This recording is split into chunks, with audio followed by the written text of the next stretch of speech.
Sí, Excelente. Nuevamente con esta misma situación. No sé si hay mucho ruido ambiental.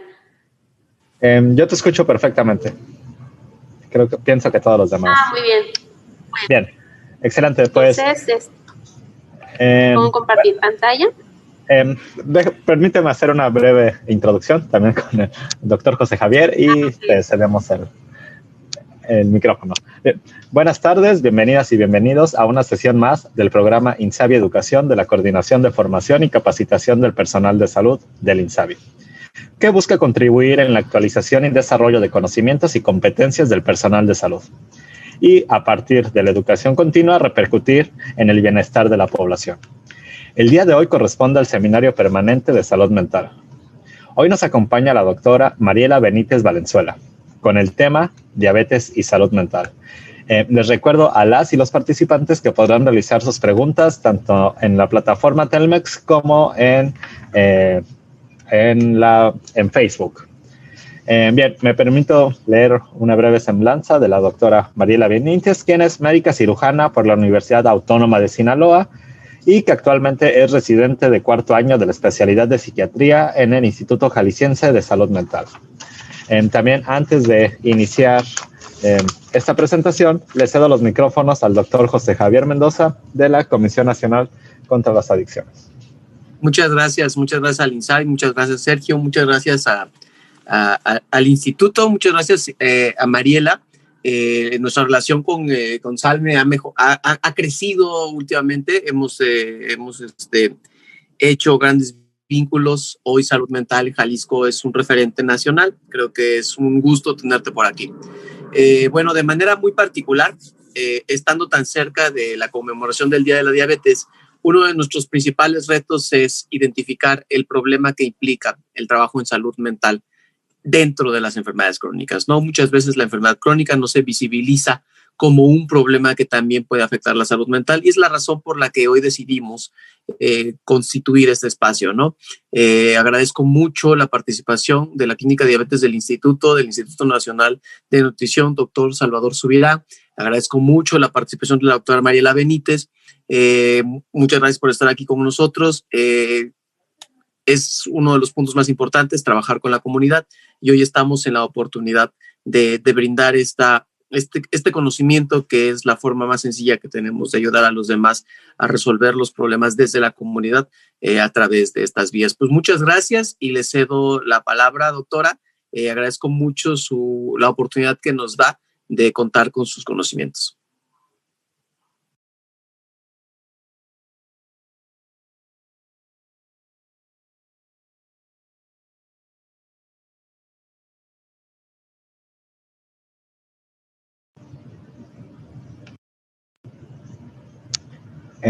Pienso que tiene silenciado el micrófono, doctora.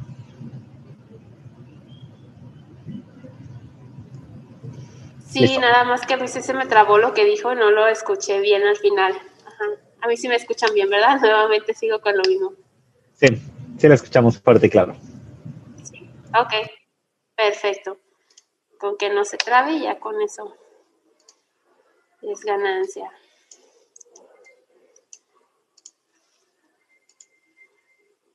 ¿Pueden ver la presentación que avance? Sí. Sí. Muy bien. Bueno, el tema del día de hoy es diabetes y salud mental. Como ya les comentaba, soy la doctora Mariela Benítez y soy residente de cuarto año del Instituto Jalisciense de Salud Mental. El día de hoy, como manera de introducción para hablar sobre diabetes, pues es importante recordar que es un desorden metabólico y que tiene múltiples etiologías. Va a estar caracterizado por una hiperglucemia crónica, va a haber disturbios en lo que es el metabolismo de los carbohidratos, las grasas y las proteínas, y que esto puede derivar en defectos tanto en su secreción como en su acción de la insulina. Hay diferentes tipos de diabetes, que esto va muy encaminado con esto de las etiologías múltiples. En cuanto a la que nos vamos a enfocar mayormente, pues va a ser la diabetes tipo 2, que está relacionada mucho con esto del síndrome metabólico, de la obesidad, del sobrepeso, pero también tenemos otras variantes como la diabetes tipo MODY, que está relacionada con mutaciones genéticas, la diabetes tipo LADA, en la que están involucradas algunos anticuerpos, se parece mucho a la diabetes tipo 1, pero suele iniciar en la etapa adulta y suele ser menos aparatosa que la diabetes tipo 1. Hay otros tipos como la diabetes gestacional y otras derivadas de virus y de fármacos como los glucocorticoides que pueden generar alteraciones exócrinas en el páncreas y derivar posteriormente en una destrucción de las células beta y conllevar al desarrollo de diabetes. Ahora, en cuanto a la diabetes tipo 2, esta va a estar igualmente pues caracterizada por una hiperglucemia crónica, pero va a ser el resultado de defectos en la acción de la insulina. Tiene una prevalencia en América Latina del 9.2% y específicamente en México de un 10.1%. Explica el 12.3% de las muertes totales en adultos y es una de las primeras 5 causas de mortalidad y de la primera causa de discapacidad. Entre sus factores de riesgo, pues vamos a tener algunas variantes en los genes. Tenemos el gen SLC16A11 y el derivado del hepatocito 1A, que van a predisponer al desarrollo. Bueno, las personas que tengan estas mutaciones genéticas van a tener una mayor predisposición de desarrollo de diabetes tipo 2. También las madres que cursan con diabetes gestacional tienen un mayor riesgo de desarrollar diabetes a largo plazo posterior al término del embarazo. El producto del embarazo de una madre con diabetes gestacional, que tienden a ser productos macrosómicos, también tienen mayor riesgo de desarrollar en algún punto de su vida diabetes tipo 2. Las personas con sobrepeso y obesidad, que es uno de los principales factores de riesgo para el desarrollo de esta condición. Las dietas no saludables, principalmente ricas en grasas y carbohidratos, el tabaquismo y otras enfermedades médicas como la hipertensión arterial también confieren un factor de riesgo para el desarrollo futuro de una condición como diabetes. Ahora, en cuanto a esto que ha estado surgiendo durante los últimos 2 años de la pandemia por SARS-CoV-2, en cuanto a diabetes tipo 2, pues se va a sumar a otros factores de riesgo no modificables como la edad avanzada, las personas del sexo masculino, la predisposición de tejido adiposo visceral, la hipertensión arterial, la enfermedad renal, pulmonar o cardíaca crónica. El mecanismo de entrada de este virus es a través de la enzima convertidora de angiotensina 2, de los receptores de esta enzima, y se ha demostrado que hay una expresión modificada en las personas que viven con hiperglucemia.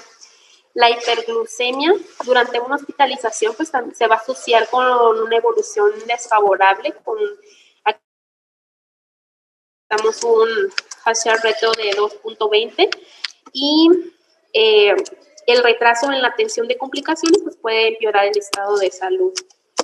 Ahora, en cuanto a los criterios de diagnóstico de diabetes tipo 2, en cuanto a la glicemia de ayuno, nos va a dar un diagnóstico, una glicemia mayor de 126 miligramos sobre decilitro. En la curva de tolerancia a la glucosa, vamos a tener un diagnóstico si tenemos unos niveles mayores de 200 miligramos sobre decilitro y una hemoglobina glucosilada mayor a 6.5. Valores menores a estos, pero por encima de los 100 miligramos sobre decilitro en cuanto a glicemia en ayuno, pues nos puede conferir una alteración de la misma y lo conocemos como un estado de prediabetes. En cuanto a la curva de tolerancia oral a la glucosa, si tenemos un valor por encima de los 140 a 190 miligramos de decilitro, estamos hablando también de una intolerancia a la glucosa, un estado de prediabetes, y si esta situación no tiene un tratamiento o una intervención temprana, pues va a llegar a un punto en el que se desarrolle la enfermedad. Y en cuanto a la hemoglobina glucosilada, esta como tal se considera prediabetes cuando se encuentra en valores de 5.7 a 6.4%. Lo normal sería mantenerla por debajo de los 5.7%. En cuanto al síndrome metabólico, hay diferentes organizaciones que tienen sus criterios para poder englobar este síndrome. En cuanto a la OMS, menciona que unos triglicéridos mayores iguales a 150 miligramos sobre decilitro, una presión arterial mayor de 130 sobre 85, una glucosa en ayunas mayor de 100 miligramos sobre decilitro. Para el resto de las asociaciones también se consideraría parte de un síndrome metabólico. Y que haya datos de una resistencia a la insulina, unos valores de HDL menor de 40 para los varones y menores de 50 para mujeres. Y el resto de los valores en los que nos pudiéramos apoyar para un diagnóstico de síndrome metabólico, pues es presencia de obesidad abdominal, un índice de masa corporal elevado, presencia de microalbuminuria y la cantidad de factores de riesgo que pudiéramos identificar en estos pacientes, siendo más de 2 los necesarios de acuerdo a la OMS para determinar que se trata de un síndrome metabólico.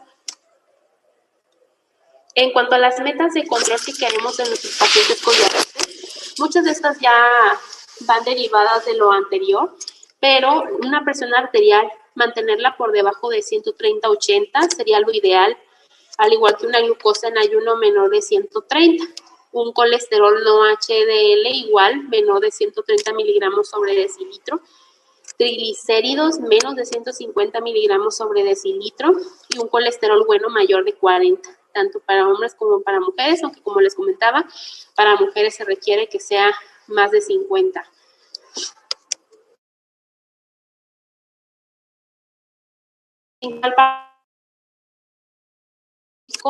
De los trastornos psiquiátricos en pacientes con diabetes tipo 2, se dice que 1 de cada 4 pacientes con diabetes va a tener algún tipo de depresión, con una prevalencia entre 10 al 15%. También 1 de cada 4 pacientes con diabetes tipo 2 puede tener algún tipo de ansiedad, con una prevalencia igual al 15%. Los trastornos psiquiátricos graves, como la esquizofrenia o el trastorno bipolar, que son como los más representativos dentro de este grupo de enfermedades, pues pueden ser proclives a desarrollar diabetes tipo 2 en un 10%, ya que estos padecimientos tienen un riesgo per se en cuanto a alteraciones en lo metabólico y en lo cardiovascular.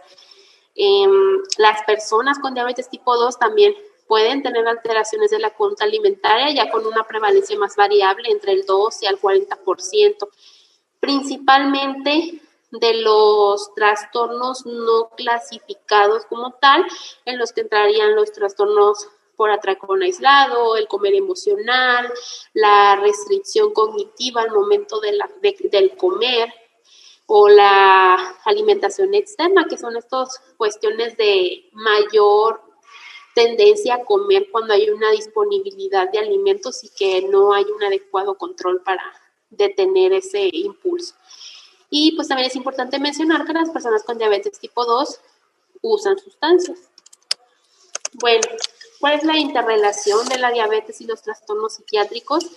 Las alteraciones en la motivación, en el interés, en la voluntad, que está muy relacionada con estos cuadros afectivos de tipo depresivo, pueden generar disturbios en mantener nuestro autocuidado, en los cambios en el estilo de vida, en no apegarnos de forma adecuada a un plan alimenticio o a un plan de ejercicio. Esto como consecuencia va a conllevar una ganancia de peso y cambios en la composición corporal con aumento del IMC. También las drogas psicotrópicas o las sustancias psicoactivas también nos pueden conllevar a un mayor riesgo de ganancia de peso y de índice de masa corporal. Hay unas sustancias que se asocian con aumento de peso, principalmente el alcohol o aumento del apetito, como el cannabis, y hay otras que al momento de su suspensión o durante los periodos de abstinencia también se asocian con un incremento del apetito. Alteraciones o más bien esta disfunción neuroendocrina asociada con la diabetes y con los trastornos depresivos que conllevan un mayor estado inflamatorio crónico, también nos puede llevar de manera bidireccional a un desarrollo de alteraciones metabólicas y también a la predisposición a trastornos afectivos como depresión y ansiedad, por este estado crónico de elevación del cortisol y de algunas otras sustancias neuroendocrinas que nos pueden aumentar el apetito. El desarrollo temprano de una enfermedad crónica también conlleva a estados inflamatorios a temprana edad, también conlleva a problemas adaptativos al momento de iniciar un tratamiento o de que pueda alterar su funcionalidad diaria, y esto también puede predisponer al desarrollo de alguna enfermedad mental. Y por último, pues esta cuestión genética, estos factores, estas mutaciones genéticas que llegan a predisponer al desarrollo de diabetes o estas predisposiciones genéticas al desarrollo de una enfermedad mental que por cuenta propia también se asocian con alteraciones en lo metabólico y en los factores cardiovasculares. Ahora, trastornos psiquiátricos en diabetes tipo 2. Se dice que hasta el 45% de los pacientes que viven con diabetes tienen algún tipo de diagnóstico psiquiátrico. Entre estos podemos observar la depresión y la ansiedad, que son los más prevalentes, un 22% para depresión y 26% para ansiedad, pero tenemos otros trastornos como trastornos cognitivos, trastornos de la conducta alimentaria, problemas de personalidad, sustancias, trastornos psiquiátricos graves.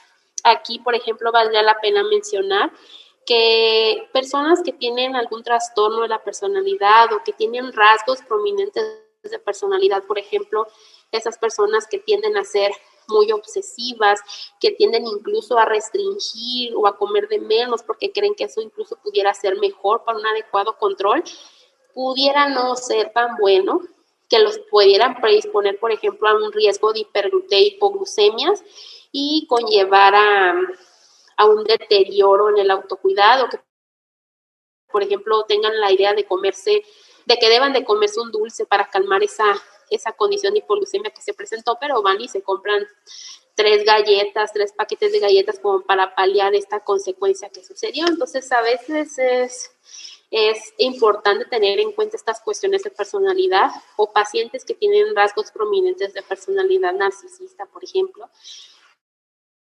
que tienden no a creer o a seguir las indicaciones de los médicos y también puede conllevar a un riesgo de que no haya una adecuada adherencia tanto al tratamiento como al seguimiento del plan alimenticio o del plan de ejercicio o de actividad física.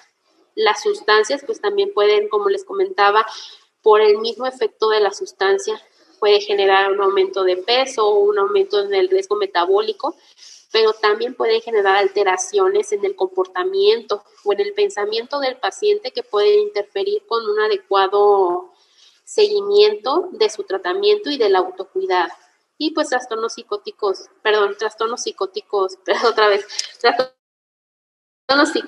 graves que por cuenta propia o incrementan el riesgo cardiovascular, como pueden interferir en un adecuado tratamiento o que no tengan como una conciencia de enfermedad o que tengan dificultades como para adherirse a un tratamiento por esta cuestión de que no consideran de que haya algún problema con ellos.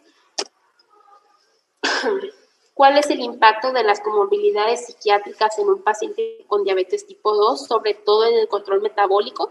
Pues esto que mencionaba, fallas en la adherencia farmacológica, tanto por olvidos como por no tener una voluntad, no considerar que sea algo importante, no darle el interés debido, no dimensionar las consecuencias que pudiera tener el no apegarse a un plan alimenticio o de actividad física. Puede haber dificultades en una alimentación saludable por esta cuestión de que a lo mejor son muy ansiosos, muy aprensivos, el hecho a lo mejor de que haya alimentación emocional y que tiendan a comer mayor cantidad de carbohidratos para paliar un malestar emocional en ese momento, pues puede ser algo que interfiere bastante con una alimentación saludable. Problemas para realizar ejercicio o mantener una actividad física adecuada, y esto va relacionado con personas que se quejan mucho de la fatiga, igual de la falta de interés, de la falta de voluntad, este predominio de anedonia, pacientes con depresión, que pues pudiera interferir en que tengan un adecuado seguimiento o autocuidado de estas cuestiones. Pacientes que tengan dificultad para organizar su autocuidado, ya sea por cuestiones laborales, por cuestiones que haya disturbios, problemas,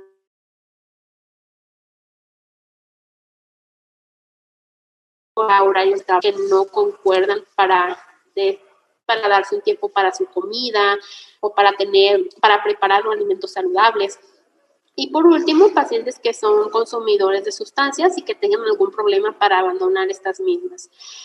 Todas estas cuestiones van a generar un aumento en el desarrollo un aumento del riesgo en el desarrollo de complicaciones relacionadas con la diabetes y por consecuente, pues mayor mortalidad. Ahora, en cuanto a eso que les acabo de mencionar, en esta gráfica podemos ver una representación del incremento del riesgo de la mortalidad asociado a las comorbilidades psiquiátricas en pacientes con diabetes. Esta línea continua son los pacientes sanos que no tienen diabetes o alguna comorbilidad psiquiátrica, pero pues llama la atención esta otra línea en la que nos habla de una menor probabilidad de supervivencia a 20, en pacientes que viven con diabetes tipo 2 y que tienen alguna comorbilidad con depresión o ansiedad respecto a los pacientes que únicamente viven con diabetes o que únicamente tienen depresión o ansiedad, y pues sí es bastante la diferencia, con un riesgo de 2.02. Ahora, siempre está este debate entre existe la depresión o es solamente estar triste, cuáles son las consecuencias de tener un trastorno afectivo y de que no hay un adecuado tratamiento o que incluso no tenga un tratamiento. Se ha visto en estudios de imagen funcional que hay una disminución en el metabolismo de la glucosa en el cerebro, principalmente en áreas frontal, prefrontal y ganglios basales. Entonces sí podemos ver un cambio sustancial entre una persona que no sufre depresión, cómo conserva el metabolismo y por consecuente las funciones cerebrales enteras, a diferencia de una persona que vive con depresión y que no está tratada. Ahora, el incremento del riesgo de depresión en pacientes con diabetes, pues sí está documentado con unos ratios de 2, por ejemplo. Las recomendaciones de la ADA mencionan que es necesario hacer una evaluación anual de la presencia de síntomas depresivos en todos los pacientes que tienen diabetes, pero principalmente aquellos que tienen antecedentes de depresión. Se recomienda utilizar herramientas de tamizaje estandarizadas o adecuadas para la edad del paciente y para el tipo de paciente. Y en caso de que haya algún dato positivo en estas escalas, pues sí, se recomienda que puedan ser derivados a una atención especializada. Eso tiene un grado de evidencia B.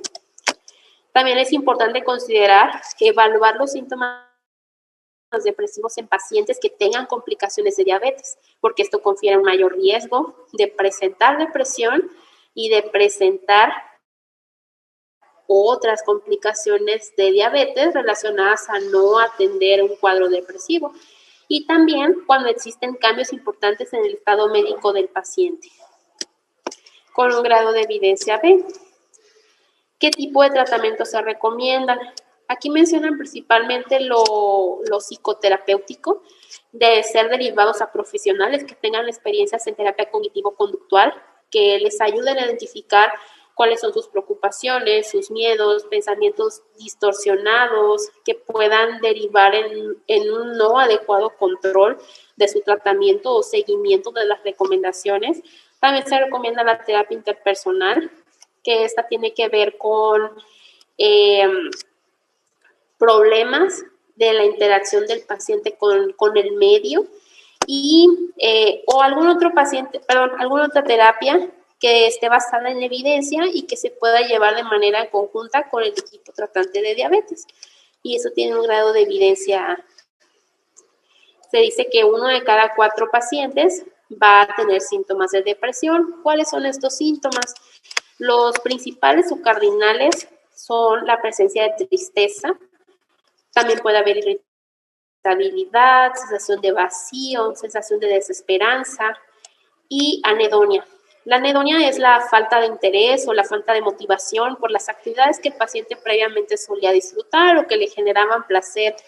Cualquiera de estos dos síntomas es indispensable, más 4 de los siguientes, que son alteraciones en el apetito, ya sea aumento o disminución del mismo, y que por consecuente haya una reducción o aumento de peso. Que haya alteraciones en el sueño, ya sea presencia de insomnio o que haya somnolencia diurna, presencia de inquietud o enlentecimiento psicomotor, falta de energía, pensamientos de culpa, minusvalía, sentirse menos, insuficiente, falta de concentración, problemas en la atención, tanto para dirigir, enfocar, mantener o cambiar esta atención. Generalmente lo relacionan con un enlentecimiento de su pensamiento. Y por último, ya sería una consideración de gravedad que se identifica en fantasías de muerte o ideación suicida. ¿Qué cuestiones pueden ser factores de riesgo de una persona que vive con diabetes para el desarrollo de depresión? Generalmente suele haber mucho rechazo al tratamiento con insulina. Esto al paciente le puede generar distrés, le puede generar miedo, puede pensar que es una condición grave, que está a lo mejor en una etapa terminal, que siempre va a estar así. Y esto de repente, el necesitar estarse inyectando constantemente el medicamento, pues puede generar cierta tristeza y decaimiento en su ánimo, que se reproche constantemente que pudo haber evitado todo esto, ¿no? Otras complicaciones de diabetes pues también se asocian con problemas de depresión, por ejemplo, que ya haya dolor neuropático, que haya problemas de disfunción sexual derivadas del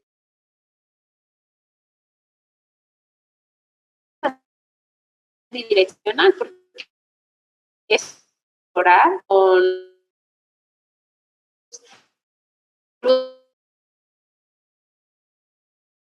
de depresión que suelen mejorar bastante cuando se controla esta cuestión de descontrol. Y las hipoglucemias frecuentes, que puede derivar en el hecho de, cuestiones de personalidad que estén haciendo restricciones en los alimentos o que se estén inyectando medicamentos de más porque creen que eso pudiera ser mejor, y el estar constantemente sintiéndose mal, el estar constantemente pensando que pues sí, que se sientan mal puede derivar en pensamientos de tristeza, de desesperanza, de culpa, de minusvalía y posteriormente desarrollar algún cuadro depresivo. Y bueno, tenemos esta gráfica que nos representa también únicamente la mortalidad asociada a la depresión y podemos ver de manera marcada que los pacientes que cursan con depresión y que viven con diabetes tienen una probabilidad de supervivencia también mucho menor a 20 años con respecto a los pacientes que únicamente tienen diabetes o los pacientes que únicamente cursan con depresión o pacientes sanos. Entonces sí es importante atender la depresión cuando se identifique en un paciente que vive con diabetes porque pues sí está demostrado que a largo plazo hay un aumento en la mortalidad o una disminución en la supervivencia. Y esto va a también estar derivado del grado de los síntomas, con un mayor riesgo cuando se identifican síntomas moderados a graves, que son los que usualmente requieren ya un tratamiento farmacológico y una atención especializada. ¿Cuáles son los instrumentos de tratamiento para identificar la depresión en estos pacientes? Se recomiendan estos tres cuestionarios, son autoaplicables. El primero es el cuestionario de salud del paciente, que conocemos como PHQ-9. Consta de 9 ítems, tiene un puntaje hasta 27 que va a ir derivando, dependiendo del puntaje, va a derivar la gravedad del cuadro. El punto de corte es menor de 5 y pues 27 puntos, ya con 26, 27 puntos conllevaría un diagnóstico de una depresión grave. También está la escala de depresión del Centro de Estudios Epidemiológicos, consta de 2 preguntas, y la escala hospitalaria de depresión y ansiedad. Esta tiene 2 subescalas, que es la de depresión y ansiedad. Cada una tiene 7 ítems y también depende del puntaje. Por ejemplo, un puntaje igual o mayor a 8 confiere la necesidad, confiere la presencia de síntomas clínicamente significativos, pero ya un puntaje mayor de 11 nos estaría hablando de ya un cuadro grave. Y estos que les comenté, pues son instrumentos de tamizaje. ¿Cómo haríamos el diagnóstico de un trastorno depresivo? Pues pudiéramos utilizar la escala Mini, que es una entrevista estructurada basada en los criterios del DSM. También está el cuestionario SKID, o pues simplemente el utilizar los criterios clínicos de depresión, que van derivados ya sea de la CIE-11 o del manual estadístico de DSM-5. Y se requieren 5 criterios para poder realizar el diagnóstico. Como les comentaba, uno de ellos tiene que ser tristeza o anedonia. En cuanto a la presencia de ansiedad y el diabetes, esta prevalencia o relación va de un 19.5%. Las recomendaciones de la Asociación Americana de Diabetes para identificar la ansiedad en estos pacientes es que debemos considerar hacer un tamizaje en aquellos pacientes que presenten ansiedad o preocupaciones acerca de posibles de diabetes a largo plazo, que tengan preocupaciones acerca de la aplicación de insulina o de la necesidad de la misma, de la toma de los medicamentos que necesitan, o que haya miedo, desconocimiento a la presentación de hipoglucemias, porque estas cuestiones pueden interferir de manera importante en su autocuidado. También es importante identificar a aquellos pacientes que expresen miedo como tal, anticipación, o sea, que tiendan como a estarse adelantando,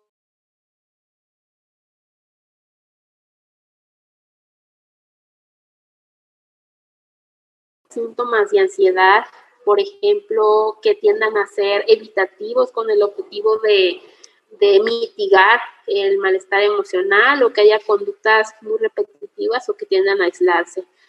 Si identificamos alguna de estas cuestiones, pues es importante referir a un tratamiento especializado. Eso tiene un grado de evidencia B. También es importante que personas en las que identifiquemos algún desconocimiento o miedo relacionado a la hipoglucemia, pues es importante dar una psicoeducación acerca de que ellos puedan identificar cuáles son estos síntomas, porque muchas de estas veces suelen confundirse con ansiedad, y también enseñarles qué puede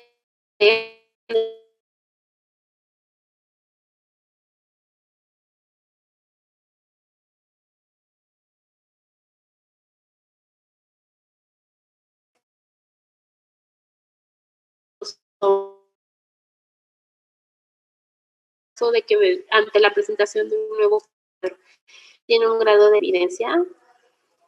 Bueno, en cuanto a los síntomas de ansiedad, pues 1 de cada 3 pacientes que vive con diabetes es posible que exhiba alguna de estas condiciones.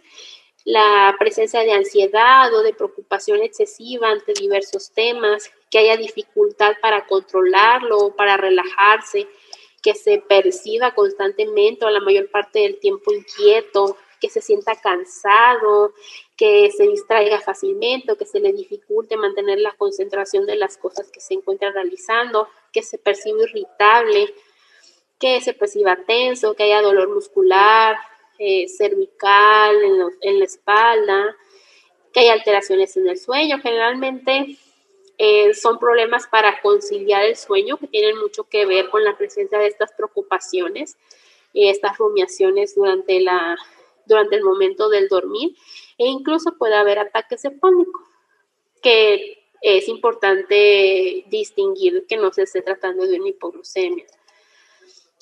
¿Qué datos pudieran conllevar o qué factores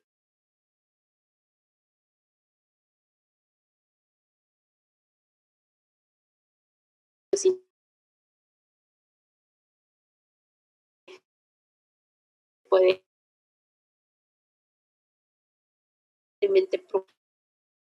por un tratamiento de la, como les comentaba,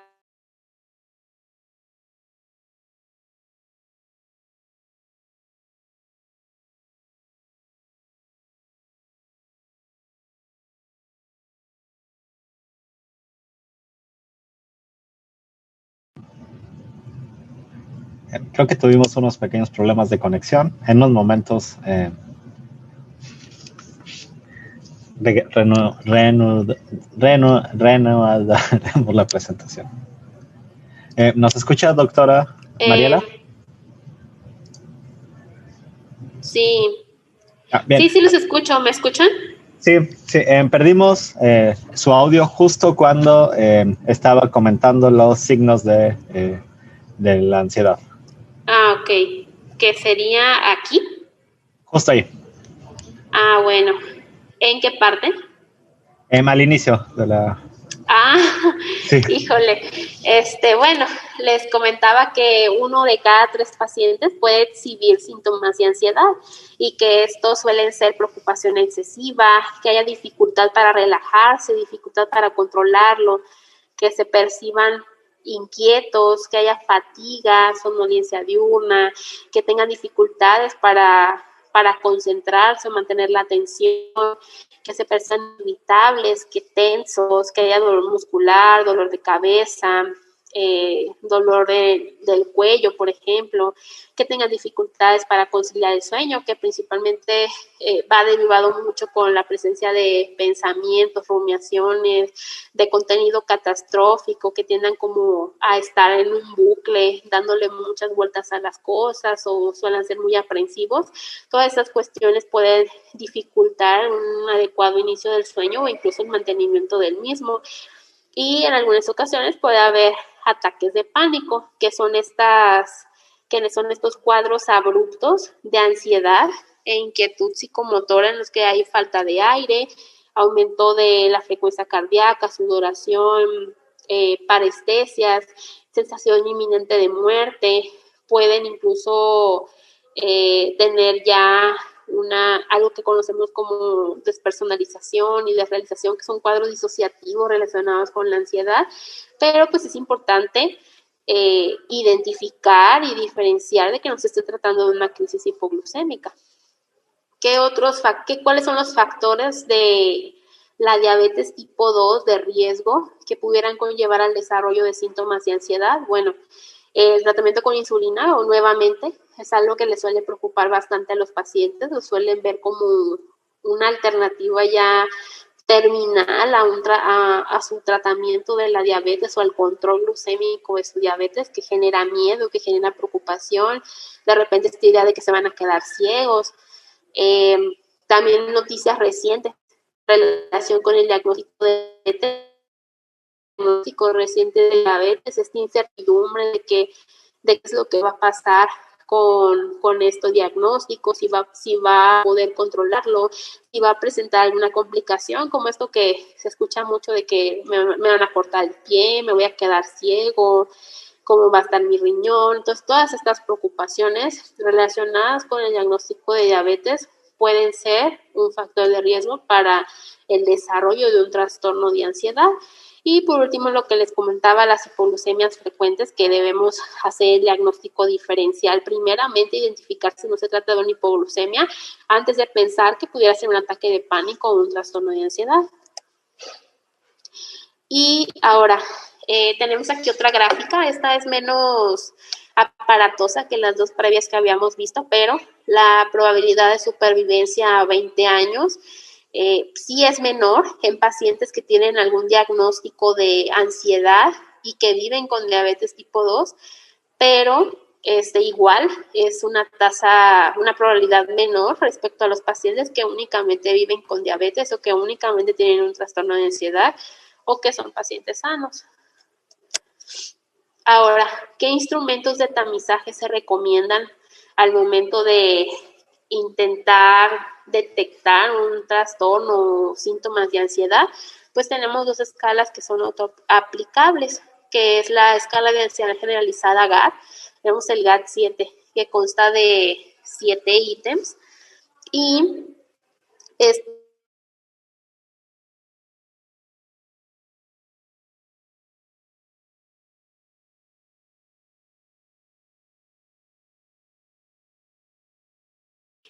puntajes mayores a 15 de una ansiedad severa, por ejemplo, y el puntaje de corte sería hasta 4.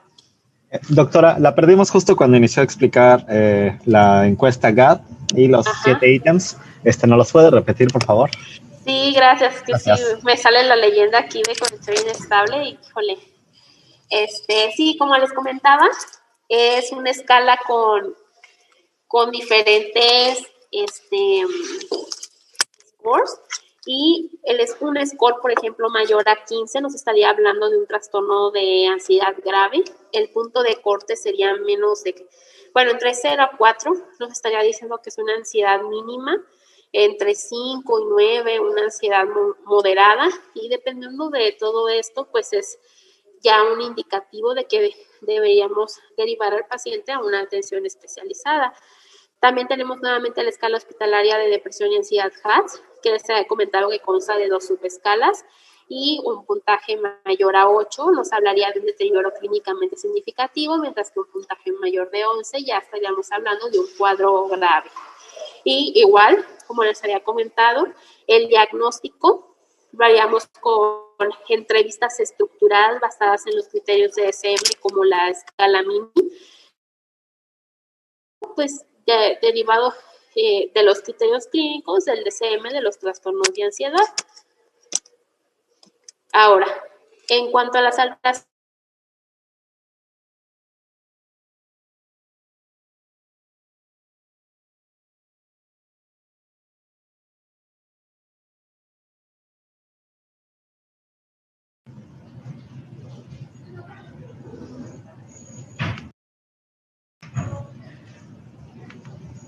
La volvimos a perder justo en esta diapositiva. No sé si me escucha. Justo la perdimos de nuevo cuando inició esta diapositiva. Híjole, ¿qué puedo hacer? A ver si me puedo acercar más al modem. Déjenme ver si eso mejora. Sí. Muchas gracias. Excelente.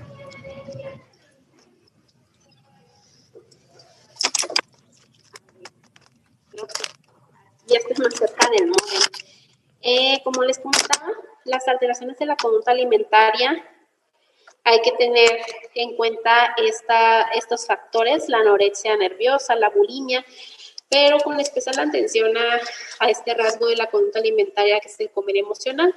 Les comentaba que es una tendencia a comer bajo estados emocionales negativos, y el objetivo es paliar este malestar y también considerar la presencia de atracones. Por ejemplo, comer una cantidad mayor del alimento en el que se perciba una falta de control sobre lo ingerido, un comer más rápido hasta sentirse lleno, sin tener hambre, y que perciba una sensación de culpa. ¿Quiénes son? Bueno, más bien, en los pacientes con diabetes tipo 2, ¿cuáles son los factores de riesgo que pudieran relacionar pacientes jóvenes, pacientes que sufran de sobrepeso o obesidad, que tengan alteraciones previamente de la imagen corporal, que haya fluctuaciones en el peso, que inicialmente no es tan elevado, luego sí? Esto puede también generar alteraciones en la imagen corporal, o que tengan un mayor acceso a la comida, una mayor disponibilidad. Esto ya depende de la actividad laboral del paciente o de las costumbres que tengan en la familia, o esto de repente las fiestas decembrinas, las fiestas patrias, que hay un mayor acceso a la comida o disponibilidad. En cuanto al deterioro cognitivo, hay que tener en cuenta cuál es el rendimiento cognitivo en general, si hay alguna falla en las actividades de la vida diaria del paciente o instrumentales de la vida del paciente, ¿Cuál es el estado de alerta del paciente? Si tenemos fluctuaciones en su estado de alerta, pues pudiera estar relacionado con un problema metabólico que requiere otro tipo de atención médica inmediata. Hay que identificar si existen fallas en la atención, como les comentaba, tanto para dirigir, enfocar, mantener o cambiar esta atención. Si hay alguna alteración también del lenguaje, de la memoria, de las praxias o de los procedimientos al momento de realizar una actividad, la capacidad de cálculo y del pensamiento, tanto en el curso como en el contenido del mismo. Que hay alguna dificultad en la organización y ejecución de actividades, porque todas estas cuestiones son procesos que requerimos para tener una adecuada funcionalidad y que pueden repercutir en no tener una buena adherencia al tratamiento, de no poder realizar la actividad física como se nos indica, porque haya olvidos en el proceso del mismo o de la alimentación, claro. Que haya pensamientos incoherentes, cambios conductuales y cambios en la interacción social. ¿Cuáles son los factores de riesgo en pacientes con diabetes que pueden conferir a un mayor deterioro cognitivo? Pacientes que tengan que tengan una edad mayor de 65 años, que tengan una diabetes de larga evolución y que no hayan tenido un adecuado control, que tengan baja escolaridad, que haya deprivación sensorial, que esto suele ser algo frecuente en los pacientes con no un adecuado control de su diabetes, en los que ya haya cuestiones de retinopatía diabética, neuropatía diabética, una baja agudeza visual por estas cuestiones o baja agudeza auditiva, y que haya algún antecedente de uso de sustancias, porque pues esto también conlleva un riesgo de deterioro cognitivo. ¿Cuáles son los instrumentos que utilizamos como tamizaje del deterioro cognitivo? Uno de ellos es el Mini-Mental. El Mini-Mental evalúa ciertos dominios cognitivos, como por ejemplo la orientación, la atención, la capacidad de abstracción, y tiene un rango hasta 30. El puntaje que consideraríamos como una función cognitiva normal sería por encima de los 24 puntos. Y en cuanto a la siguiente prueba de tamizaje, sería la evaluación cognitiva de Montreal-MoCA. Esta es una de las que más utilizamos. Esta tiene una mayor, dificultad, evalúa más, una mayor cantidad de dominios cognitivos a diferencia del Mini-Mental. También tiene un puntaje de 0 a 30 y aquí nos hablaría de una función cognitiva normal, un puntaje mayor a 26. Pero se añade un punto si el paciente tiene una escolaridad menor de 12 años. Son pruebas de tamizaje. El diagnóstico lo hacemos con la presencia de criterios clínicos, ya sea para un trastorno neurocognitivo leve o mayor. Ahora, ¿cuáles son las consideraciones al momento de referir a un paciente a una atención de psiquiatría o una atención especializada? Pues cuando detectemos que no hay un adecuado autocuidado, a pesar de que el paciente ha recibido una educación adecuada y que esto, pues que no ha mejorado. Personas que principalmente tienen distrés por diabetes. Cuando encontramos positivos los tamizajes para depresión, cuando hay sospechas o presencia de alteraciones en la conducta alimentaria, cuando existen omisiones intencionales de medicamentos con el objetivo de perder peso, y también cuando hay tamizaje positivo para ansiedad. Otra de las indicaciones o de las cuestiones que sean importantes tomar en cuenta al momento de referir al paciente es ante la sospecha de una enfermedad mental grave, como la esquizofrenia o el trastorno bipolar. Personas que también han dado positivo al tamizaje de deterioro cognitivo. Si hay algún rechazo o hay alguna dificultad o barrera que pudiera estar limitando el hecho de hacer sus actividades de autocuidado, y pacientes antes o después de alguna cirugía bariátrica o metabólica. En cuanto al tratamiento, tenemos varias modalidades. Las medidas no farmacológicas y las que son Unas de las principales son los cambios en el estilo de vida, un plan de actividad física y de ejercicio, que sí hay que tener en cuenta que no son lo mismo. La actividad física es, bueno, cualquier cosa es actividad física, incluso el estar sentado, pero se recomienda un mínimo de 10,000 pasos al día para romper con el sedentarismo. También un plan de alimentación saludable y pacientes que requieren algún tipo de meditación o de estas técnicas de relajación o respiración profunda para mejorar algunos síntomas leves de ansiedad y depresión, o que puedan ser un tratamiento conjunto también, ya en casos moderados a graves.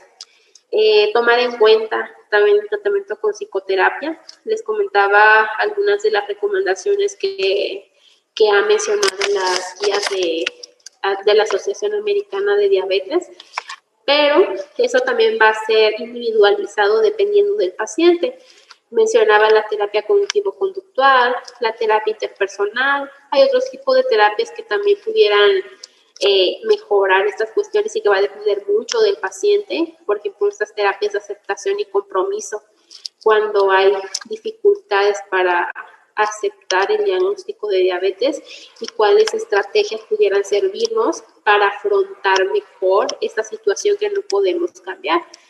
Las medidas farmacológicas, bueno, el uso de psicofármacos, que en un momento más adelante vamos a hablar mejor sobre eso, y algunos procedimientos terapéuticos que también van a depender mucho del perfil del paciente y de los síntomas. Generalmente la terapia electroconvulsiva la utilizamos en pacientes resistentes al tratamiento o en algunas cuestiones como mujeres embarazadas que cursan con algún tipo de psicosis y que no van a responder de manera rápida a un tratamiento convencional. Y la terapia de estimulación magnética transcranial. En cuanto al tratamiento farmacológico, es importante mencionar que son moléculas que tienen un efecto directo, un efecto diana a nivel del sistema nervioso central. La finalidad de estos fármacos es generar cambios celulares que ayuden a la resolución de síntomas. ¿Esto cómo lo hacen? Dependiendo también mucho de lo que está generando los síntomas. La teoría monoaminérgica, que es esta depleción de ciertos neurotransmisores y que al momento de aumentar la disponibilidad del neurotransmisor en la hendidura postsináptica, pues que mejorarían los síntomas de ansiedad. Pero también está esta otra teoría más aceptada actualmente, que es la teoría del receptor. Cuando hay cambios o alteraciones, síntomas afectivos de larga evolución, hay una regulación a la alza de estos receptores que confiere una pérdida de la sensibilidad a la acción de estos neurotransmisores. Entonces, estos fármacos van a mejorar esta regulación a la baja de los receptores, una mayor sensibilidad y una mejoría en la neurotransmisión y de la disponibilidad del neurotransmisor en cuestión. ¿Qué sustancias son las que van a regular? Sustancias como la serotonina, la noradrenalina y la dopamina, que son los que están mayormente implicados en el desarrollo de estos síntomas.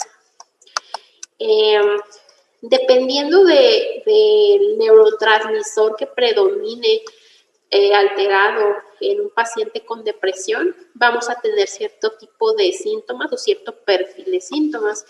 Cuando tenemos alteraciones en la neurotransmisión o en la señalización de la serotonina, vemos lo que conocemos más comúnmente como depresión típica o la depresión que solemos mayormente ver, que son esta baja en el estado de ánimo, que son personas que duermen poco, que tienen poco apetito, que hay un enlentecimiento psicomotriz marcado, pero cuando predomina alteraciones en la neurotransmisión o señalización de la noradrenalina, tenemos síntomas diferentes que conocemos como depresiones atípicas con un ánimo más reactivo. Sí es un ánimo decaído, pero que suele reaccionar de una mejor manera a situaciones que el paciente suele considerar satisfactorias o placenteras.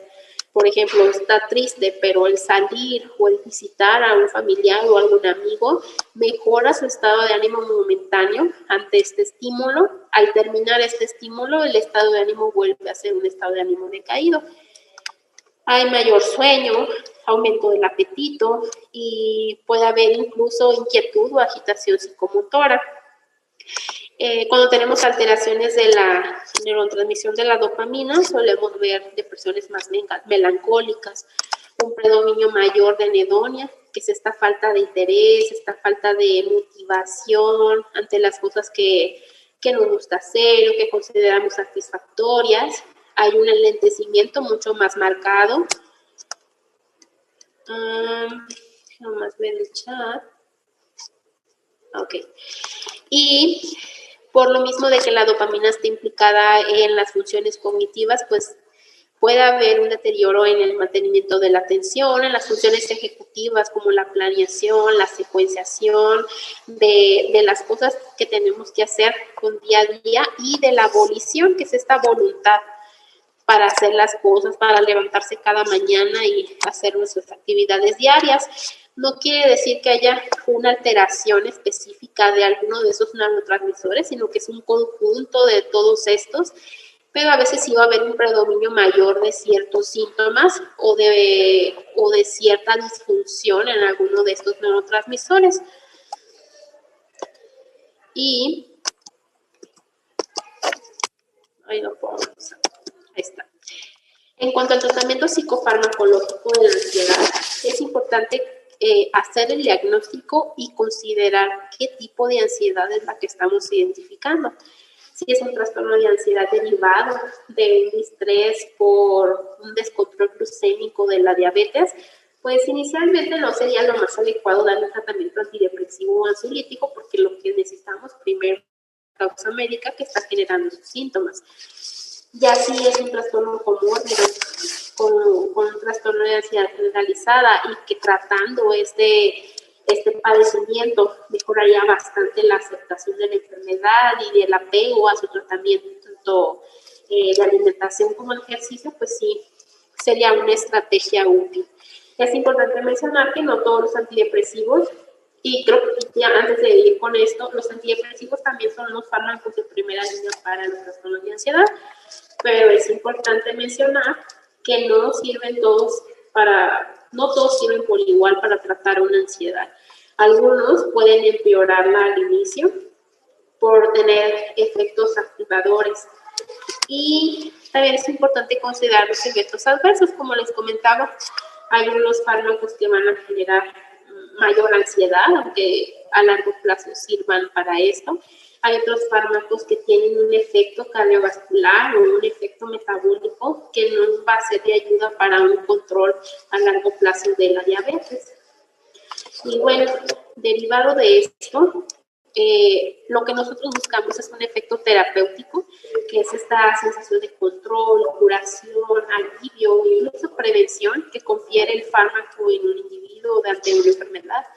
Los efectos secundarios pues, son reacciones indeseables frente al fármaco, aunque se esté administrando a dosis normales. ¿Cuáles son las consecuencias de cada uno de estos efectos? Un efecto terapéutico nos va a ayudar a mejorar la adherencia al fármaco, mientras que un efecto secundario puede generar un rechazo a la continuación de un tratamiento que es necesario, e incluso puede haber efectos que compliquen la diabetes. Como les comentaba, hay algunos que metabólicamente tienen un riesgo mayor por ejemplo, de dislipidemia, de incremento en la presión arterial, que hay que estar vigilando, o incluso pues evitarlos. Bueno, en cuanto a los ISRS o los inhibidores selectivos de la recaptura de serotonina, estos son los fármacos de primera línea de tratamiento, tienen un mayor perfil de seguridad y tolerancia frente a otros fármacos antidepresivos, y los efectos secundarios suelen ser menores que el resto de otras familias de antidepresivos, pero igual es importante mencionarlos. Hay algunos que tienen efectos colinérgicos que pueden generar al principio del tratamiento cuadros diarreicos, que pueden generar náuseas, vómito. También los efectos sexuales, hay algunos que confieren una mayor disfunción, tanto ya sea anorgasmia, disminución en la libido o incluso disfunción eréctil. Hay que tomar en cuenta mucho esto, Puede generar cefalea, mareo, un incremento de ansiedad en aquellos que tienen un efecto activador e incluso efectos hematológicos con un mayor riesgo de sangrado. Entonces, esto nos dice que el tratamiento es individualizado y que hay que tomar en cuenta todas estas cuestiones al momento de elegir un fármaco en específico para el paciente. Iniciando sobre la fluoxetina, pues es un medicamento que es bastante accesible, tanto en lo económico como en la disponibilidad. La dosis varía entre un 20 a 60 miligramos día, tiene una vida media larga, hasta de una semana, entonces es uno de los que menos síndromes de descontinuación generan. Tiene un efecto activador, lo solemos utilizar, por ejemplo, en estos pacientes con depresiones atípicas que tienen un incremento en el apetito, que tienen mucho sueño, que se sienten muy fatigados, o incluso también en las depresiones melancólicas. Este efecto activador nos puede ayudar a levantar al paciente, a que mejore su motivación y su energía. Tiene como efectos también disminuir el apetito, que puede jugarnos en contra en algunos pacientes con depresión y a favor en otro tipo de pacientes, ¿no? O también cuando detectamos esta cuestión de trastornos por atracón o comer emocional. Este medicamento pues, nos puede ayudar bastante a controlar estas cuestiones y evitar a largo plazo que podamos perder los avances en el cuidado del paciente. Es un efecto inhibidor enzimático, que nos hay que tener cuidado con las interacciones farmacológicas. En el caso de nosotros, pues suele aumentar las concentraciones de benzodiazepinas y de antipsicóticos. Tiene también uso en trastornos de ansiedad generalizada y trastornos de pánico, nada más tomando en cuenta los efectos iniciales durante la primera semana de este incremento en la ansiedad que puede llevar, y tiene una indicación para la bulimia y el trastorno por atracón. Okay.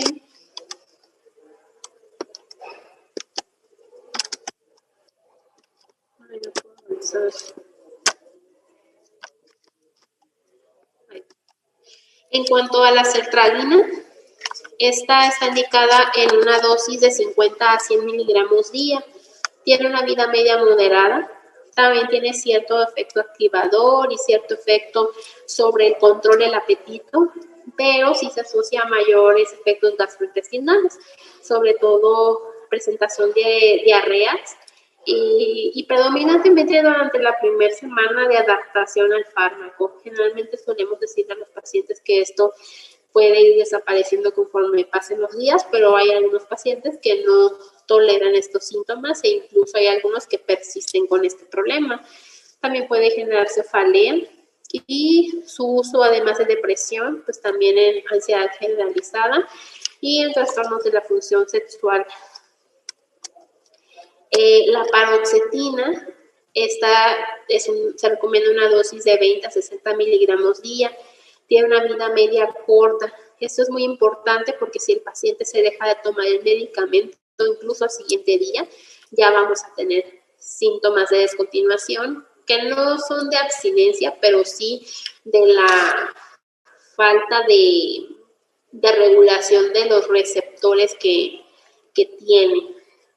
Tiene un problema con aumento de apetito que nos puede servir en algunos pacientes, pero pacientes con diabetes tipo 2 pues nos puede conllevar un riesgo a largo plazo en el mantenimiento de su plan de alimentación saludable. Como tiene efectos anticolinérgicos importantes, en ancianos, pues en pacientes mayores de 65 años podría ser un problema en el deterioro o en la disfunción cognitiva. Tiene efectos ansiolíticos importantes y también tiene un efecto inhibidor enzimático, entonces hay que tener precaución con las interacciones farmacológicas que se están utilizando en otros esquemas de esos pacientes. Sexuales importantes, sobre todo y anorgasmo. No son y trastornos del pánico. En cuanto al citalopram, la dosis recomendada es de 20 a 30 miligramos. Tiene una vida media corta, tiene un efecto sedante, inhibiciones de receptores H1 y de histamina. Y su efecto inhibidor enzimático es leve. Tiene indicaciones en trastornos de ansiedad. En cuanto al escitalopram, este es uno de los fármacos antidepresivos más nobles que utilizamos por la menor interacción con otros fármacos y principalmente pacientes con diabetes que suelen tomar, pueden incluso caer en polifarmacia. Entonces, este fármaco pudiera sernos útil en este perfil de pacientes. La dosis recomendada es de 10 a 20 miligramos día. Tiene una vida media corta, tiene efectos ansiolíticos. No tiene un efecto de primer paso hepático, por lo tanto, en pacientes que, como les comentaba, que utilizan otros fármacos o que tienen alguna patología hepática, pues nos podría ser un medicamento bastante seguro. Y también tiene un uso en pacientes con trastornos de ansiedad generalizada, trastornos de pánico. En cuanto a los inhibidores selectivos de la recaptura de serotonina y noradrenalina, tenemos a la venlafaxina y la desvenlafaxina. La venlafaxina se recomienda una dosis de 75 a 300 miligramos. El efecto dual, o sea, el efecto que tendríamos o el beneficio que tendríamos de venlafaxina, obteniendo el efecto tanto serotoninérgico como noradrenérgico, es a partir de los 150 miligramos, o sea, 2 cápsulas de 75 miligramos. Pero se asocia a un incremento en la presión arterial. Tiene indicaciones de manejo de dolor, entonces en pacientes con diabetes que cursan con neuropatía diabética, con dolor neuropático, pues sí, que pudiera apoyarlos en esta cuestión. También está indicado en síntomas neurovegetativos, o sea, disminuye esta cuestión de la náusea. Se utiliza también en pacientes con trastornos de ansiedad generalizada y trastornos de pánico. En cuanto a la desvenlafaxina, que es un derivado de la venlafaxina, las dosis recomendadas son hasta 100 miligramos día. Tiene un efecto dual desde la dosis inicial de 50 miligramos. No tiene un efecto de primer paso hepático y no hay interacciones. El efecto para los trastornos de dolor neuropático pues es algo controversial porque tiene su efecto noradrenérgico, pero es más importante que el serotoninérgico. En cuanto a la duloxetina, es un antidepresivo inhibidor de la recaptura de serotonina y noradrenalina. Las dosis recomendadas son de 60 a 180 miligramos y sus efectos ansiolíticos no está todavía como recomendado por la FDA para trastornos de ansiedad, pero sí para el manejo del dolor, principalmente dolor neuropático y pacientes que cursan con trastornos como la fibromialgia y neuropatía diabética. Aquí tenemos una cuestión en cuanto a la tolerancia. Este fármaco suele ser poco tolerado por los pacientes, suele generar bastante síntomas gastrointestinales, principalmente náusea y vómito. Generalmente al principio del tratamiento, que es más o menos la primera y segunda semana, aunque empecemos con dosis bajas de 30 miligramos, en algunos pacientes no logramos disminuir o controlar esos síntomas y a veces tenemos que cambiar ese medicamento. En cuanto a los antidepresivos, uno de ellos es la amitriptilina, que pues, es bastante conocido por su tratamiento en el dolor neuropático, en el dolor migrañoso, pero es importante mencionar que se requieren dosis elevadas de 100, 150 miligramos para obtener un efecto antidepresivo.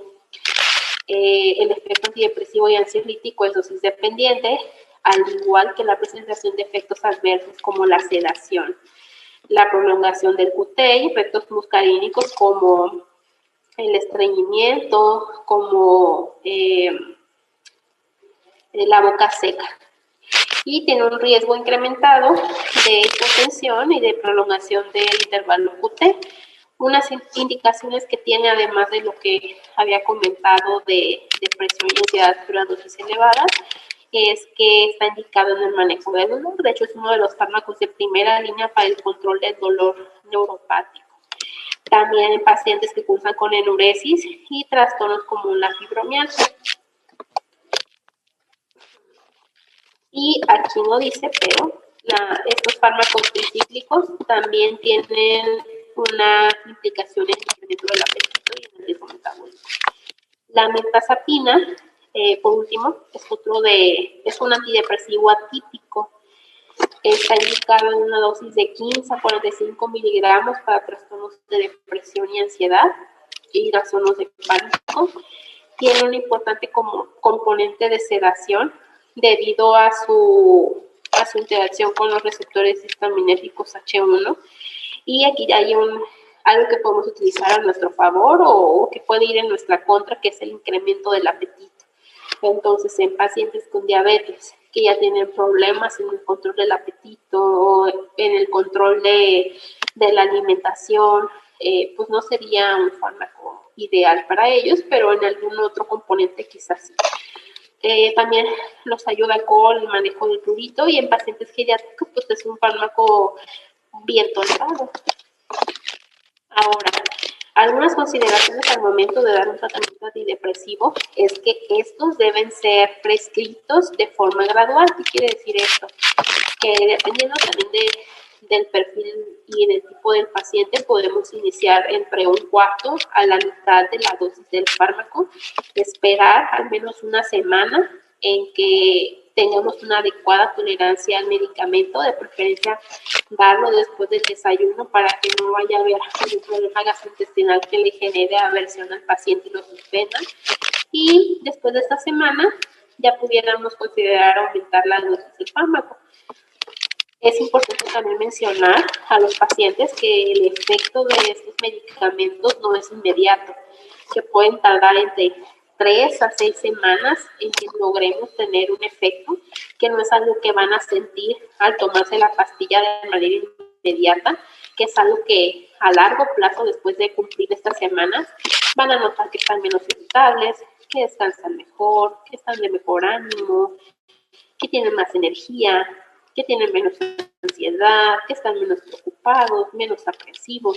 Estas son las cuestiones que van a ir notando de manera gradual los pacientes conforme vayan pasando las semanas de tratamiento. ¿Esto por qué pasa? Les comentaba que estos cambios estructurales en el cerebro en cuanto a la regulación de los receptores, pues sí lleva un tiempo en el que se vuelva a reestructurar y a normalizar la neurotransmisión de estas sustancias. Entonces, por eso es que lleva tanto tiempo. Nada más hay que explicar a los pacientes que hay que tener paciencia.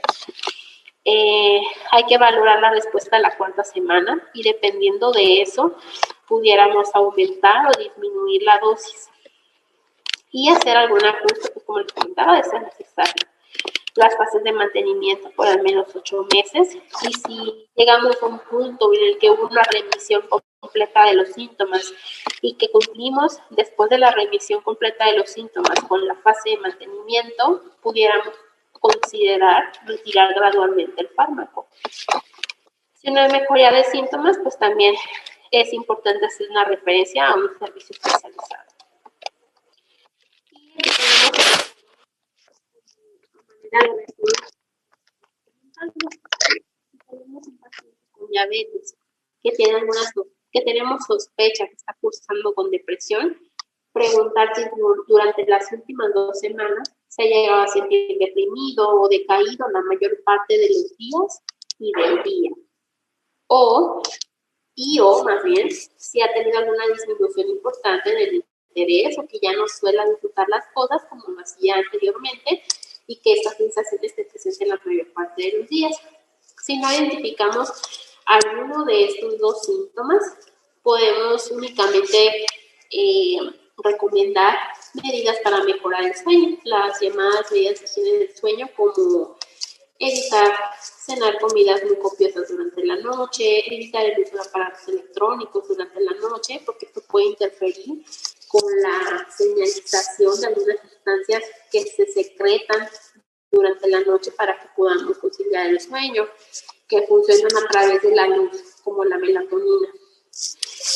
El hecho de hacer actividad física y planes de ejercicio estructurados. También aquí entraría, como ya dije, en el sueño, evitar la actividad física nocturna porque esto va a aumentar la energía y puede llevar a que no tenga una adecuada conciliación del sueño. Algunas técnicas de relajación, respiración diafragmática, respiración profunda y evaluar si esto persiste, este bienestar persiste en cada evaluación. Si encontramos alguno de estos síntomas positivos, hay que buscar el resto de los síntomas si alguno de ellos se encuentra presentes, que requeriríamos 4 o más para poder hacer el diagnóstico de depresión, como los que hemos comentado, alteraciones en el patrón del apetito, en el patrón del sueño, en la agitación o lentitud psicomotora, en la falta de energía, en los pensamientos de inutilidad, de concentración o pensamientos de muerte. Que los pensamientos de muerte ya es un indicativo de gravedad y es un indicativo de una referencia urgente al psiquiatra. Si encontramos ya todos estos elementos que nos pudieran permitir hacer un diagnóstico de depresión mayor, pues podemos optar por alguno de los siguientes fármacos, que es lo que habíamos comentado previamente. De hecho, estos son de los más inocuos.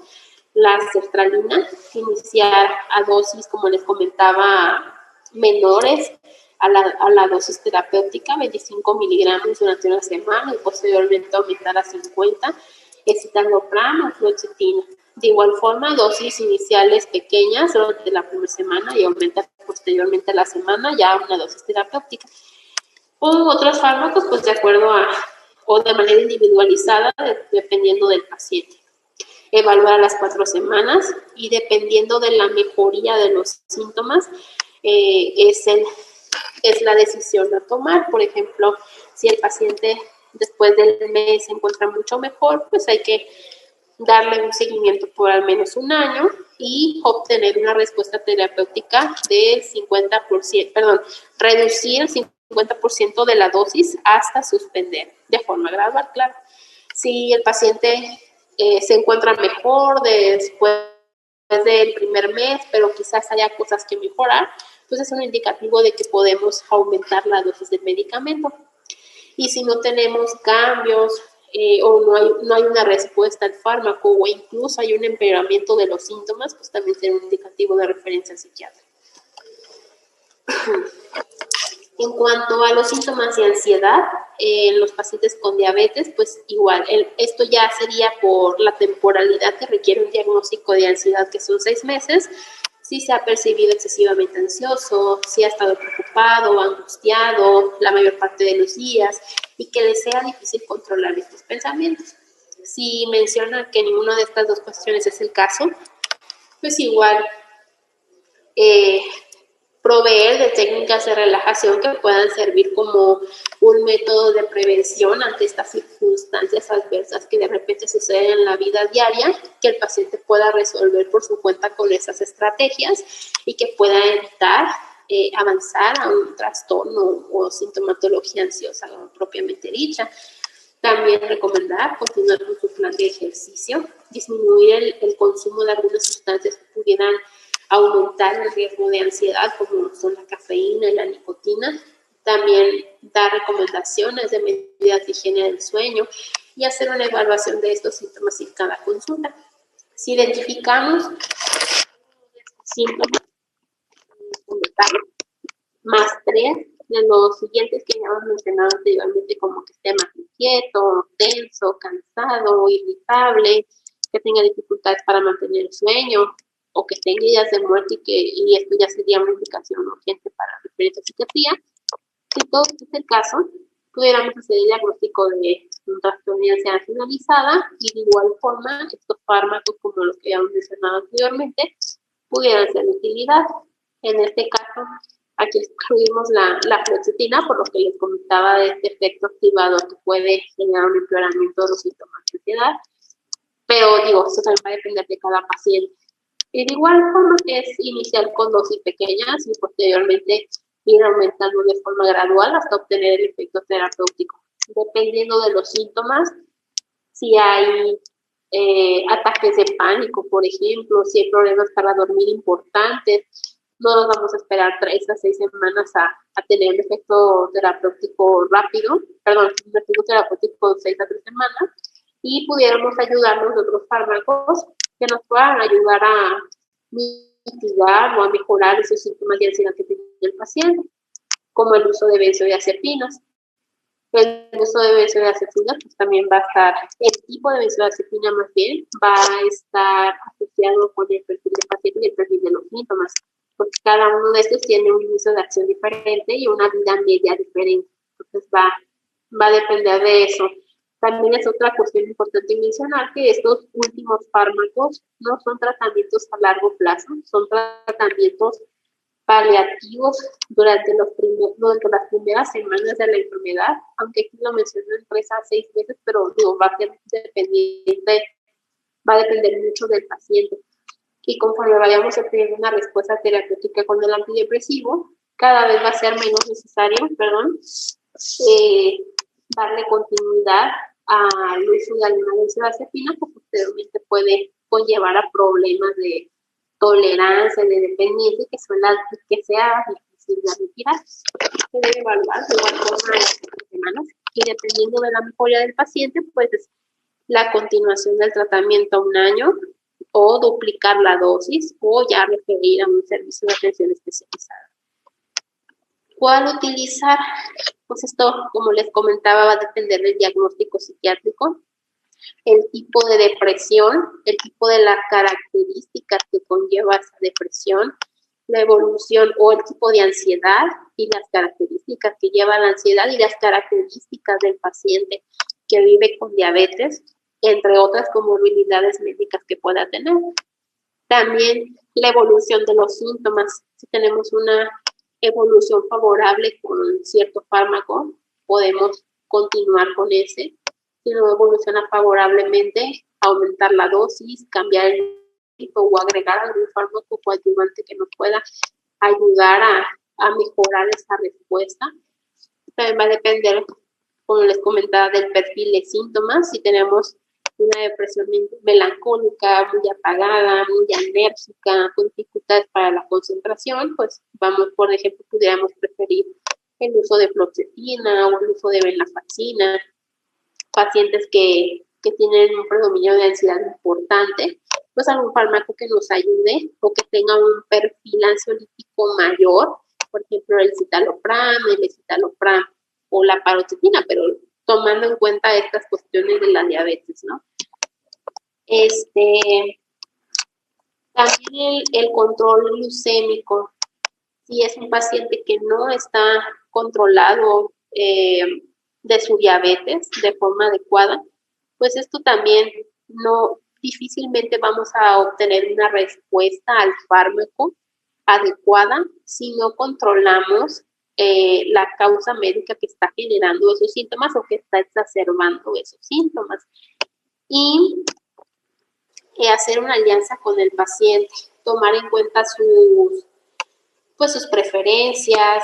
Hay pacientes que se niegan al inicio de un tratamiento, que preferirían un tratamiento únicamente psicoterapéutico. Igual es importante dar una psicoeducación, de mencionar acerca de los beneficios, los riesgos, de no iniciar un tratamiento o del tipo de tratamiento que el paciente desearía tener. Y por lo tanto, la conclusión de todo esto es que va a depender de cada persona el tipo de tratamiento que sería adecuado utilizar. Y bueno, en cuanto a nuestras conclusiones, la atención de los problemas de salud mental es una parte fundamental en el manejo integral de los pacientes con diabetes. Ignorar estos problemas pues no van a hacer que desaparezcan y pueden, pues como les comentaba, llevar a un riesgo de complicaciones y mayor mortalidad en estos pacientes. Y tratar estos padecimientos de ansiedad y de depresión y de algunas otras cuestiones emocionales de la conducta alimentaria, algunos trastornos por consumo de sustancias, pues va a incrementar las probabilidades de un mayor control metabólico. Y eso sería todo. No sé si tengan alguna pregunta, alguna duda. Muchas gracias por la excelente presentación, doctora Mariela. Y en lo que las personas pueden levantar la mano y les podemos activar el micrófono o escribir sus preguntas en el chat, ya sea aquí en la videoconferencia Telmex o desde nuestra transmisión en Facebook.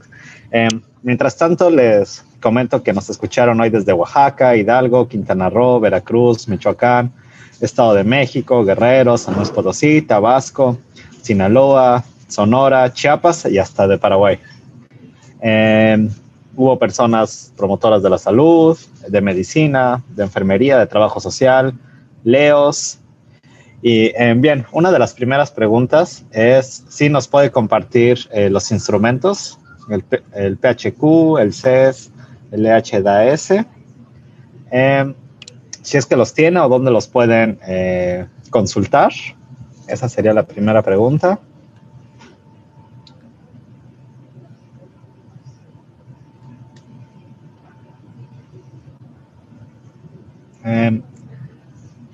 Tiene el micrófono cerrado, doctora Mariela.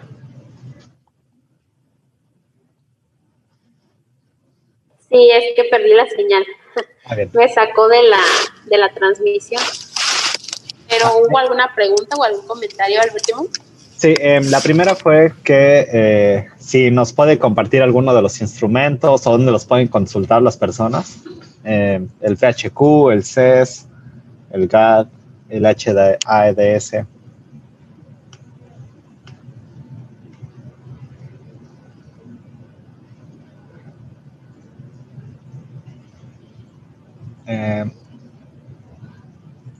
¿Tiene el micrófono apagado? Digo, cerrado, perdón.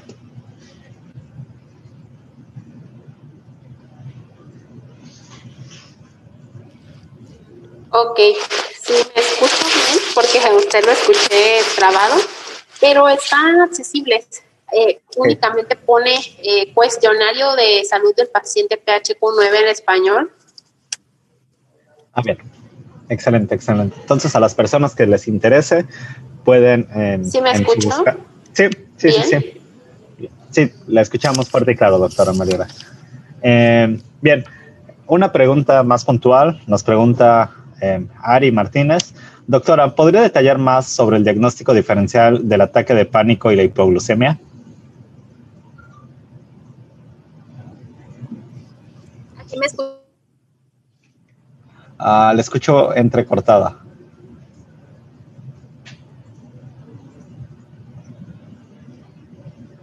Bueno.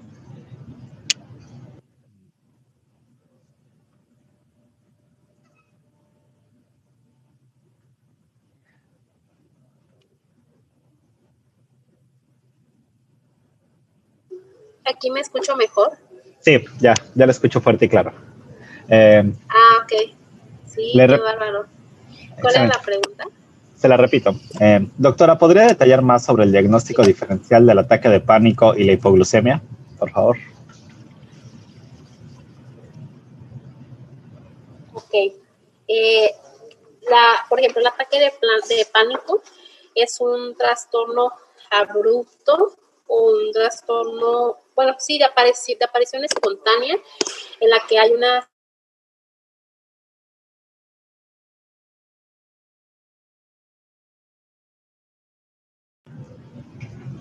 La perdimos de nuevo, justo después de que mencionó espontánea.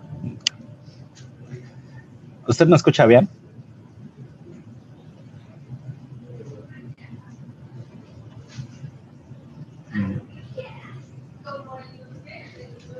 Creo que tenemos ahorita unos problemas de conectividad.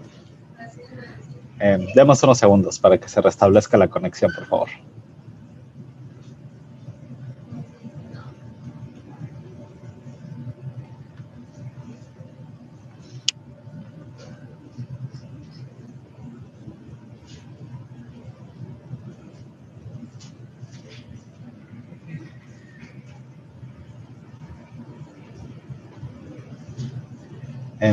Ha tenido unos problemas de conexión la doctora Mariela.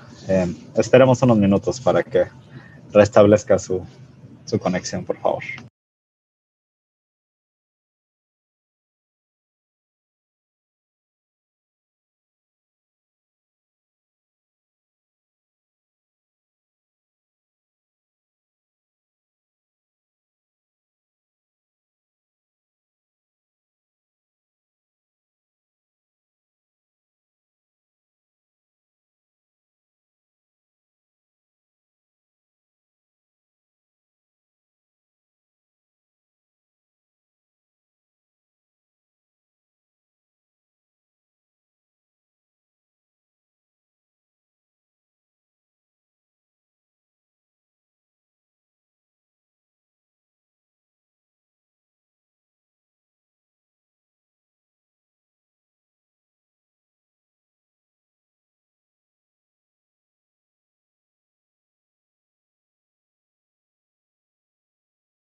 Listo. ¿Me escucho? Excelente, ya la escuchamos perfectamente. Espero ya. Sí, la verdad es que los síntomas son muy parecidos. Aquí lo que va a diferenciar es que es importante que se haga un destrosis o una toma de glicemia para identificar si se trata de una hipoglucemia realmente. Y los síntomas, si no se identifica la hipoglucemia y no se trata en ese momento, por ejemplo, si son pacientes que ya perdieron la conciencia, se les puede colocar una miel con el dedo alrededor de los carrillos y alrededor de los dientes para que pueda mejorar esta cuestión. Pero realmente, si no he perdido la conciencia, sí vamos a ver otros síntomas como por ejemplo pérdida de la coordinación, el habla arrastrada, la visión borrosa y la desorientación, que puede, dependiendo en casos de trastornos de pánico graves, también pueden observar esas cuestiones, pero como son muy parecidos, lo único que nos va a dar la pauta es el identificar si se trata de una hipoglucemia o no en estos pacientes que ya de por sí tienen el riesgo de desarrollarlos. Muchas gracias. Salvador Esparza levanta la mano. Entonces, ya tienes los permisos si quieres activar tu micrófono para poder escuchar tu pregunta.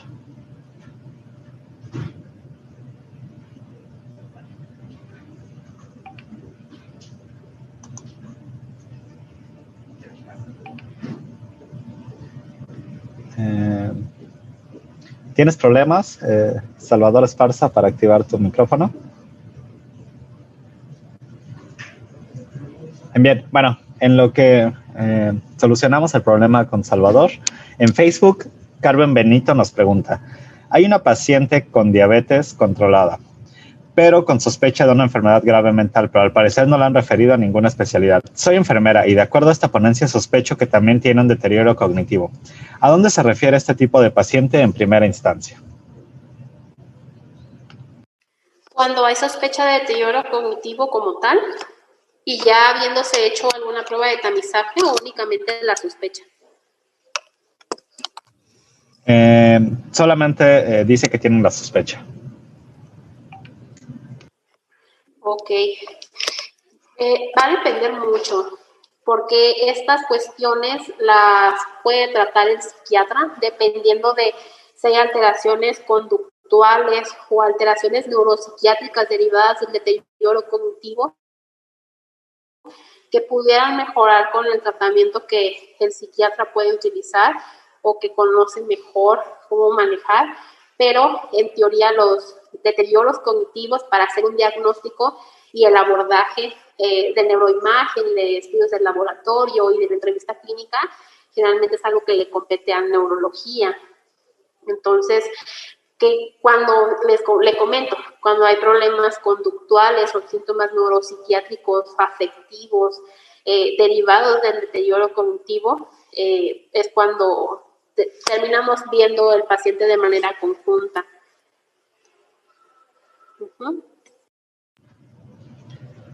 Muchas gracias. La otra persona bajó su mano. No identifico otras preguntas en el chat ni en el de la videoconferencia Telmex, ni en Facebook. Entonces, si gusta dar un último mensaje, doctora Mariela, para cerrar esta conversación.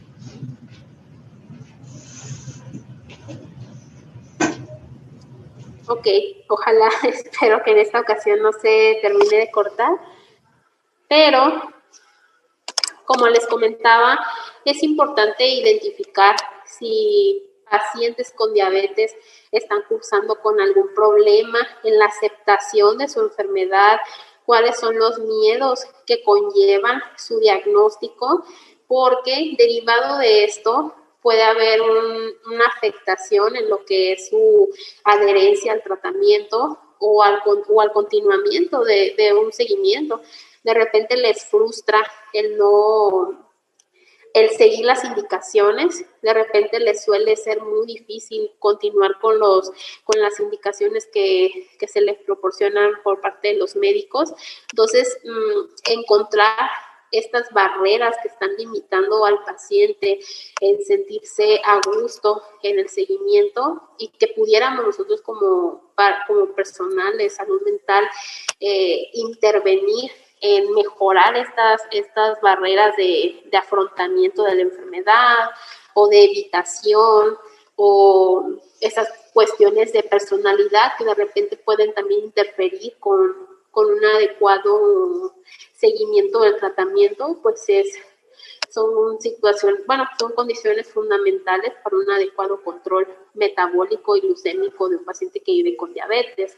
Además, tomando en cuenta de que si no tratamos estas enfermedades, estos trastornos, nos confieren un mayor riesgo de mortalidad y de complicaciones a largo plazo por todas estas cuestiones que les hacía mención previamente. Creo que eso es de lo más rescatable, y que el tratamiento, aunque en algunas partes mencionaba que hay que derivar a una atención especializada, las guías en México recomiendan que el personal de primer nivel puede iniciar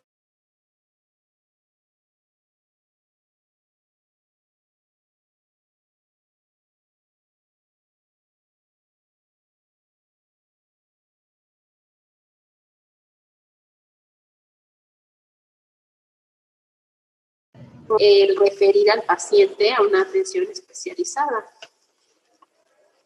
Eso sería todo. Excelente, pues de nuevo les reiteramos las gracias, doctora Mariela, y también agradecemos a todas las personas que nos acompañaron, tanto en la liga de la videoconferencia Telmex como desde Facebook. Les recordamos acceder a la página de capacitación.insabi.gov.mx/CIESAVI para hacer el registro si es que no lo han hecho antes, y si ya están registrados, pues acceder al módulo del seminario de hoy que corresponde a salud mental y poder realizar ahí su evaluación. Sin más, de nuevo muchas gracias, doctora Mariela, y de nuevo gracias al auditorio por acompañarnos el día de hoy. Nos vemos el martes con el seminario, mañana con el seminario de atención primaria de salud, y continuaremos con la explicación de los programas de acción específico. Esta vez continuaremos con el tema de alacranismo. Muchas gracias y hasta mañana. Gracias.